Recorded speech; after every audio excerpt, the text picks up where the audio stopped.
So ఈరోజు విషయం ఏంటంటే మున్సిపల్ ఆఫీస్లో ప్రెస్ మీట్ కార్యక్రమం ఏర్పాటు చేయడం గల ముఖ్య కారణం ఏంటంటే అధికార దాహంతో అధికార మదంతో అహంకారం ఎక్కినటువంటి మున్సిపల్ కమిషనర్ ఎవరైతే అశ్రిత్ కుమార్ ఉన్నాడో ఆయన పై అధికారులే ఈయనకు ఇంత అధికార దాహం అధికార మదం ఉందని చెప్పి ఈరోజు సస్పెండ్ చేయడం జరిగింది.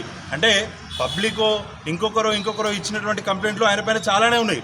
అయినప్పటికీ ఈరోజు కమిషనర్ గారి అవినీతి, అదేవిధంగా కమిషనర్ గారు అహంకారం, అంటే ఆయన ఎంతసేపు నేను ఒక గొప్ప వ్యక్తిని అనే అహంకారంతో ఆయన బిహేవ్ చేయడం అనేది మున్సిపల్ ఆఫీస్లో చాలా వాళ్ళ అధికారులు కానీ ఆయన కింద పనిచేసేటటువంటి సిబ్బందిని కూడా ఆయన చాలా రకాలుగా హింసలకు గురి చేసినాడు.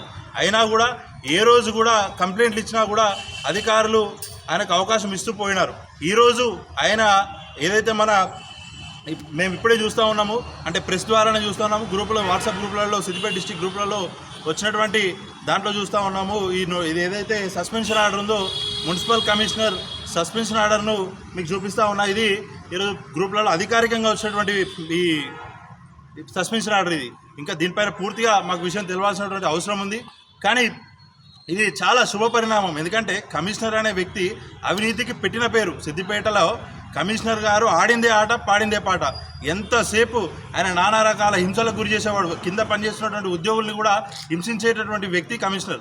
మేము గతంలో బీసీ సంఘాలుగా బీసీలకు ఓసీలకు సమన్యాయం చేయండి, మున్సిపాలిటీలో ఒకే చట్టాన్ని అందరికీ అమలు చేయాలని చెప్పి గతంలో ఒక ఓసీ కమ్యూనిటీకి చెందినటువంటి వ్యక్తులు బిల్డింగ్ కడితే ఆ బిల్డింగ్కు అడ్డగోలుగా రోడ్డు పైనకు వచ్చి ఆక్రమించి కట్టినా కూడా ఎటువంటి యాక్షన్ తీసుకున్నటువంటి కమిషనర్ గారు బీసీ వ్యక్తి చిన్నగా కొంచెం ముందుకు వస్తే తన ఇంట్లో పెళ్ళి ఉన్నా కూడా పెళ్లి సమయంలో వెళ్ళి కూడా ఆ రోజు ఆయన ఇంటి గోడను కూల్చేసినటువంటి కమిషనర్ గారు మరి ఇది న్యాయం కాదని చెప్పి మేము ఆ రోజు కంప్లైంట్ ఇచ్చి చేస్తే ఆయన మా పైన గతంలో పోలీస్ స్టేషన్లో కంప్లైంట్ ఇవ్వడం జరిగింది.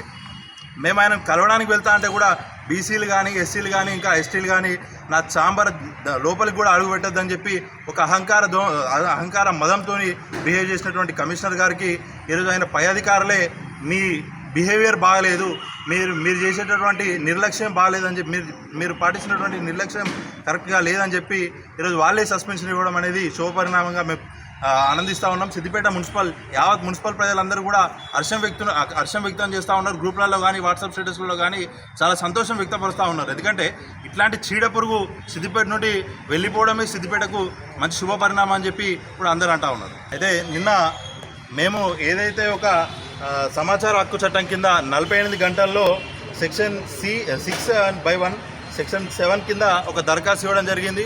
అదేవిధంగా ఇక్కడ ఇవ్వడం జరిగింది. అదేవిధంగా కలెక్టరేట్లో కూడా ఒక దరఖాస్తు ఇచ్చి మరి 48 గంటల్లోగా మాకు ఎట్లాంటి అయినా రిజల్ట్ కూడా కావాలని చెప్పి ఒక దరఖాస్తు ఇవ్వడం జరిగింది. మరి ఆ దరఖాస్తు లేకపోతే ఇంకొక పరిణామం కానీ ఈరోజు కలెక్టర్ గారు అయితే కమిషనర్ గారి పైన యాక్షన్ తీసుకోవడం జరిగింది.